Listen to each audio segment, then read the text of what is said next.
Welcome to another day at Corey's Garage. So I need y'all's help. I've got a dilemma.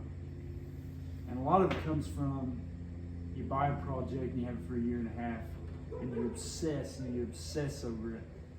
And you start trying to find parts, and sometimes picking the rarer option as opposed to a more mainstream style project, you run into this problem. So I'll talk about what it is. About a year and a half ago, I bought one of these bad boys, an International Scout. And what got me onto those was I wanted an early 66 through 77 Bronco, and those, by the time I really got into them, they were way out of my price range.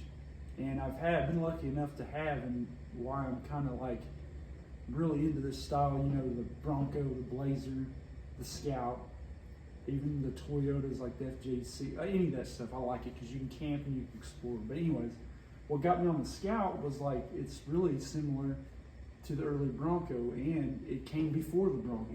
It's the original SUV, aside from the late 50s Suburban, I believe. But anyways, and with the Scout, it's the only vehicle I've never ridden in, I've never driven. I've only seen a couple of them. So I started searching for one because the Bronco's over. You're not going to buy one of those and really want to use it for anything because it's such a big investment. So I started searching. Well, also I've always been in K5 Blazers. So my first one was an 86 K5. Then you saw the green one that I'd bought, that I'd found on a bike ride. And I put a lot of work into that thing. And it was the full top 73 Blazer. I put a lot of work in it, started tearing into it, and realized it was going to take way more rust repair than what I have time for and what my capabilities are. So I ordered a bunch of parts for it. Like I said, I did all the mechanical stuff it needed. It ran and drove great. But the problem, and I'll never own another one, is that full convertible deal. A lot of the parts you need for structure-wise, are not available. You know what I mean? So I was kind of in a spot, and then I ended up buying another one, which you've seen. I sold the 76 to Matt and everything, which is the best one I've had in a while. That's a good truck, but it was only supposed to be just needed a motor. It needed everything. So I had quite an investment in it. I had to let it go. Matt's got it now. And so that brings me to the Scout. So you only have about 3 or 4 parts suppliers in the United States that make parts for that. Anything Scout, IH Parts America, and there's, I believe, Wallace 4x4 sells parts for Scouts, but they're very hard to get parts for. And the problem that I've been holding off is it needs a bed floor, it needs the floorboards. Well, the shipping on all that stuff is very expensive, and it's going to be almost $1,500 for the metal that it needs to go on the floor. And then also I was very lucky to get the engine, transmission, all the other stuff. But I still don't know if the transmission works. I need all this stuff. And the issue is to rebuild all that IH stuff is going to be expensive. You know what I mean? The parts, everything's really expensive to do it. Now, I'm sure it's reliable, I'm sure it's good. But then the next thing is LS swap and everything. Well, again, anything Scout is probably, I think, the leader on your LS swap stuff. And for good reason, it's expensive. You know what I mean? You got to pay for it. So for me to LS swap that and do it the way I want to, you're talking $10,000–$12,000. With the engine and everything and me doing the work, that's not cheap. So that leads me to my second thing, is I know him very well, and I've contemplated getting rid of that project, going back to the K5 Blazer. So I've thought about it. I found a few more because all your metal parts are available. Lots of parts suppliers sell parts for these things. The round headlight 179 rotor are getting harder to find. I won't do another full top convertible. It would have to be 76 and later. But I found a few 80s models, and I'm not opposed to those and everything. But the thing is finding a body that's not really rusty. And I found a few that I'm looking at. And I've contemplated, is just like I said, because that's going to be a lot of money either way I go. If I get lucky, that stuff will work, it'll run, it'll drive, and I'll be happy with it. But at the same time, when you jump into, okay, we're going to LS swap this thing and rebuild all that stuff, I'm going to have to liquidate a project to put into it because it's going to take the money. Now, I'm not saying I get a Blazer with a bad motor that doesn't need a transmission, this, that, and the other, but the parts are cheaper and it's a lot easier to build. So I don't know what I want to do, you know, but every time I look at that Scout, I absolutely love the way it looks. I love everything about it. It's just, it's going to need a little bit of work, but I'm going to tell you, because I looked at a green one that's just 5 miles that way. That's a complete original rig. It's been sitting since probably the 80s, and it is severely rotted. And that's the thing with the Scouts, the front wedges, the rockers. Once that stuff rots out, it's really hard to get that tub back and true, and especially like, I'm not an expert metal repair guy, so, you know, to find a good one, and believe it or not, I found the best one that you can get around here, in my opinion, because that thing, the rockers, the wedges, like all the structural stuff is in really good shape. It just needs a little sheet metal work. But, you know, when you're sitting around and you're just obsessing about it all the time, I want to get after it, you know? And so that's where I'm kind of at on that. But, you know, I'm thinking, what do you guys think? Drop a comment. Tell me what you think you would build if you were in my position. Because I've got a little money to put at it, but I don't know. And you got to think about in the long run, would I be happier with a K5, you know, up and running, all that kind of stuff, or would I be happier with a Scout? And should I just dig in and just throw the pocketbook at it, you know, and just start with this international stuff? If it gets it running, gets it on the road, I can drive it, decide if I like it. If that stuff, you know, the flat tapping can meets a load and chews the motor up, or the transmission doesn't work and I have it, you know, need a rebuild, should I just say, you know what, yank all that stuff back out, find a 4.8 or 5.3 or 4L60? The transfer case is the hard part. Getting a MP241 or an Dana 300 that's Scout Pacific is where it starts getting expensive, you know, hard to find. So there's all kinds of variables. I don't know what to do.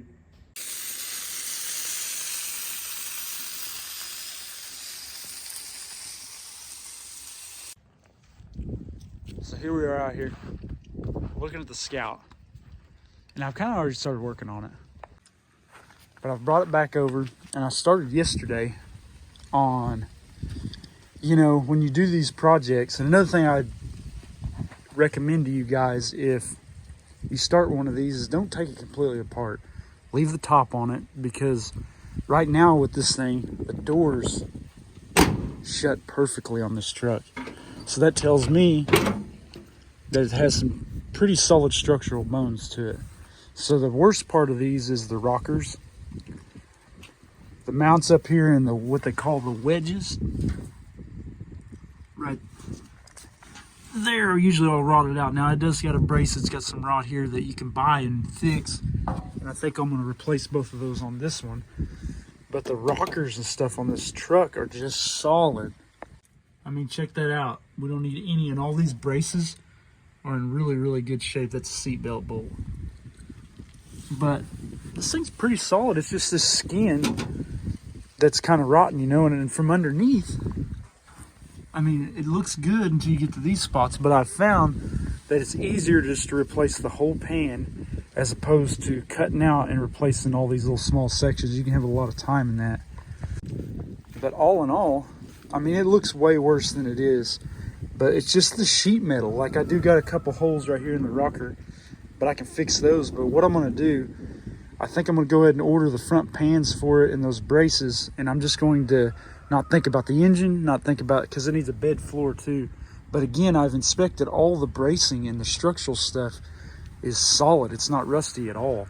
So I'm just going to eat this elephant one bite at a time, and I'm just going to concentrate on the pans, and I think I'm going to go ahead and order those because the shipping's not too bad on those. It's that bed floor is what's expensive.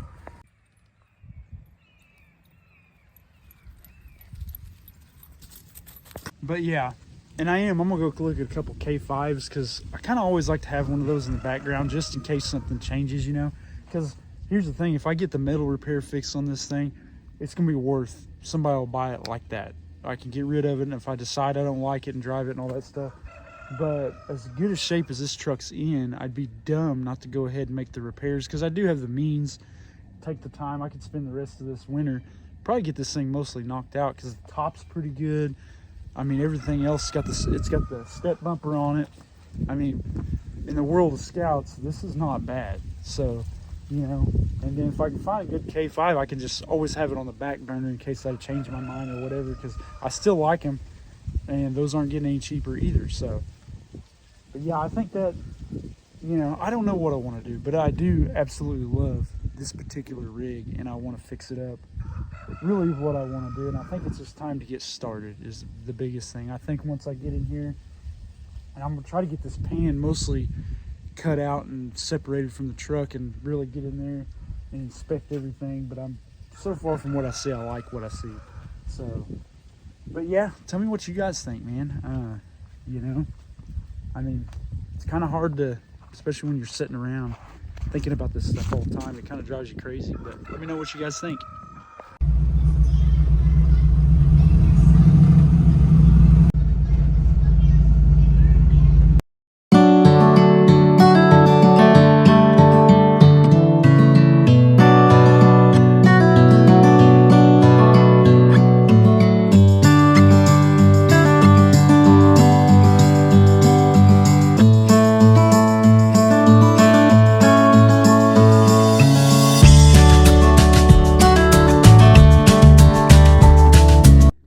Hey guys, so I feel like the progress has been pretty good today. I've been working on removing this floor pan in the Scout on the passenger side. Let's check it out. So we're over here working on this thing, and I've decided, you know, the metal's pretty stout in this truck, but the problem is it's just little spots, and you can actually end up spending more time cutting and welding and trying to clean it up on little bitty spots as you would if you just put a complete floor pan in it. So that's the idea. In their instructions on anything Scout, they say leave like 1.5 inch, 2 inch lip. And so I've been using masking tape to get a good straight line and a painting pen. And I've been cutting out your square sections and then basically drilling out the spot welds. I actually have a spot weld cutter somewhere. I don't know where it's at. So I've been using just a center punch and just a Harbor Freight stepper bit and just drilling them out. And on these, I had to kind of rip them. So I'll probably drill those out and clean them up. But all in all, it's all pitted. But the rockers and stuff are pretty solid. So next, I'm worrying about cutting that out. I'm going to end up doing that body mount right there. But the wedge is good. So I'm going to basically cut this whole section out here. And then I've got my parts coming. I went ahead and ordered the floor pans. I ordered both of those step wells up there with that body mount, a whole new body mount bushing kit.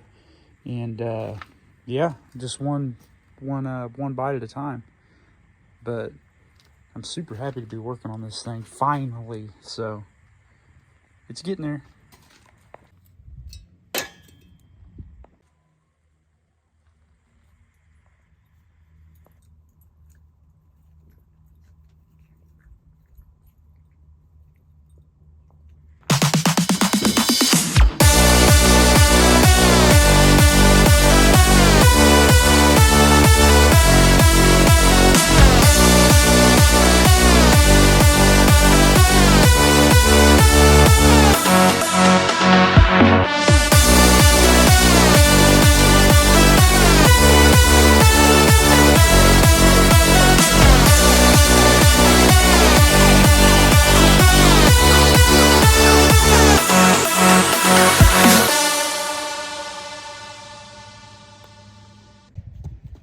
There it is. A